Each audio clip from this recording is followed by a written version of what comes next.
or maybe if they don't get it, maybe they will ask questions later.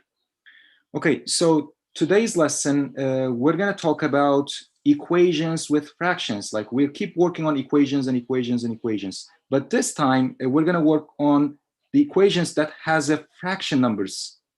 So as I told you, I don't like fractions as a math teacher, but I know how to deal with them, and I'll teach you my methods to get rid of those fractions and to solve the problem, something like this, very easily.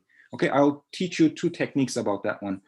And today's objective is, it's the same thing. I can solve two-step equations with fraction coefficients and constants and fraction solutions. Okay, so let's go on the next slide. So this is the first one. This is the class notes for today.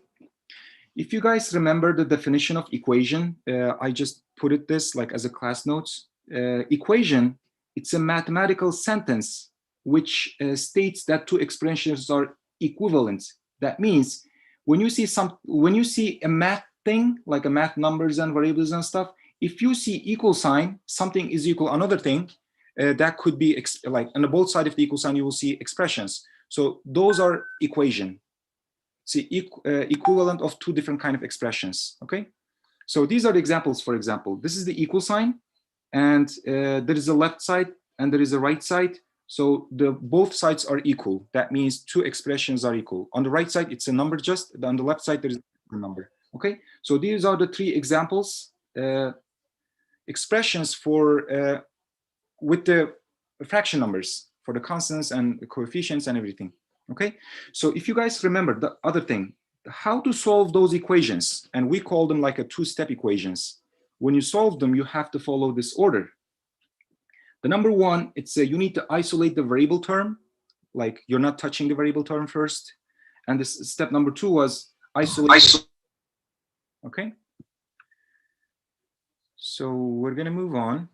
Let me stop this because it will be a distraction. So let's try these two questions real quick. I'm not going to spend too much time. So the step number one was you need to isolate the variable term, which is 5x, by canceling the other term, which is plus 3. So if you subtract 3 on the both side of the equal sign and clear out, this is step number one.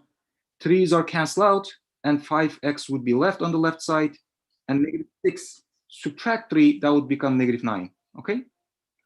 The last step is, because of 5 is multiplied to the x, which is variable, you need to isolate that variable. To do that, you just need to divide both sides by the same number that x has it, or coefficient, which is 5. So 5 is our cancel out, and x will be equal negative.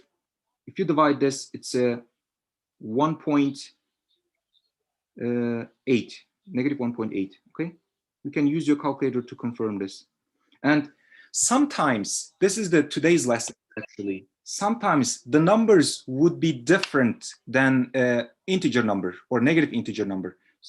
If you take a look on the second example over here, so you're not going to touch the variable term, which is m, but there is a subtracted 5, 6. It's a fraction number. So you will do the same steps with the same thing that you learned before, but for the fraction numbers.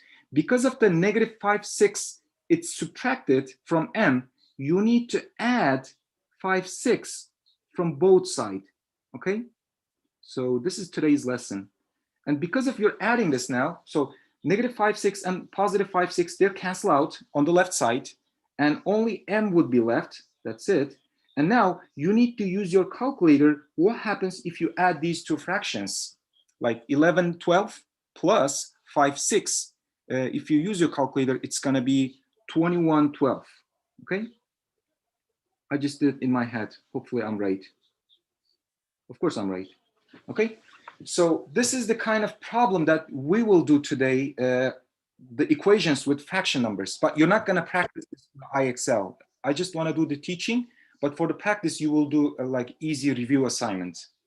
But I want you to understand this. It's the same steps, but for fractions. Now let's move on the next slide. So I'm going to teach you two methods. Like the first method, the regular way to deal with the fraction is, it's basically following the same if-then methods that you already learned. For example, for this one, if-then method was, if minus 5, 6 is subtracted, so you always go opposite. And then you need to do the addition of the same thing on the both sides of the equal sign, okay? So by the way, this is the same example that you did on the other side. So the 5, 6s are canceled out, only m would be left, and you need to bring it down, and this will become 21 over, what was that? 12, okay? But my method, I always like canceling out the denominators. So that's my method. For example, the m is over 1, right? Any whole number, it's over 1. And take a look on the whole equation. I'm going to write it down inside of parentheses. What is your common denominator? Like you have 1, and you have 6, and you have 12. What is the least common denominator? And everybody knows it. It's a 12. So when you figure out what is the common denominator for all fractions, you just need to multiply the whole equation by common denominator, least common denominator. So now I'm going to do the multiplication. So 12 times m, like a distribution. You already know the distribution method, right? 12 times m, that would become 12m, okay? And 12 times 5, 6. So within a 12, there is a 2 6s. So 6 and 12 are canceled out, and there will be 2 times 5. That will be 10, negative 10, and equals, because I need to go step by step. And the last one is 12 times 1 over 12, 11 over 12. So that means it's just going to 11 because 12s are canceled out. Now I have an equation without fraction. So working without fractions, it's easy. That's why I like this. And then just follow the two-step equations. Just add 10, and 10s are canceled out. It's a 12m, and that is equal 21. And divide both sides by 12. As we know, it's a if-then method. So 12s are canceled out, and m will be equals 21 over 12. Okay. So if you like, for this, the benefits of this method, like when you deal with the fraction part, it always helps you to get the right answer like correctly. Or if you're confident working on with fractions, feel free to do on the first step. That's also fine. However you feel comfortable, either you can do first method or on the second method. Okay. So let me show you one more example. It's the same problem with different methods. So let me go with regular if-then method on the left side. Okay, my equation is 2x minus 3/4 minus 1/4. Okay, so negative 1/4. So you're not going to touch the variable term 2x. It has to remain the same. You need to isolate it. To do that, you need to add 3/4 to cancel out minus 3/4 on the both sides of the equal sign. Okay, and so clear out your spot. So this is step number 1. So 3/4 are canceled out. That's why we add it and bring it down the variable term. It's a 2x, and that is equal. So now you need to use your math skill. So negative 1/4 plus 3/4, that's a 2/4. If you simplify it, it's going to be 1 second. Okay. So I just did this one. So this is negative 1/4. You can use your calculator plus 3/4. Okay, it's a 2/4, and that is equal 1 second. The last thing is you need to do the division. So you need to divide both sides by 2. Wow, look at this. So getting a little bit messy. So now this means I put the big fraction like this. It's because it's a division. Every fraction was a division, right? So it's a 1 second divide by 2. If you do that, the second will flip. That will be 1/4. Okay. So this is the regular method that you can do. And the second method, I like it most. I'm going to use different color for this one. And the first term is just a 2x. It's over 1, right? If I need to write it down as a fraction. So now put inside of parentheses everything. So take a look, each one of these denominator. There is a 1, there is a 4, and there is a 4. What is the least common denominator? That is 4. So that means because of the least common denominator is 4, you need to multiply everything with 4. So 4 times 2x, it's not going to cancel out with denominator, so it's 1. That's why 4 times 2x, it's 8x, right? The second thing, 4 times 3/4. So denominator is 4, and you're multiplying with 4, so 4s are canceled out. It will be only negative 3, and that is equal. so negative sign, and 4 times, what was the last one? It's a 1/4.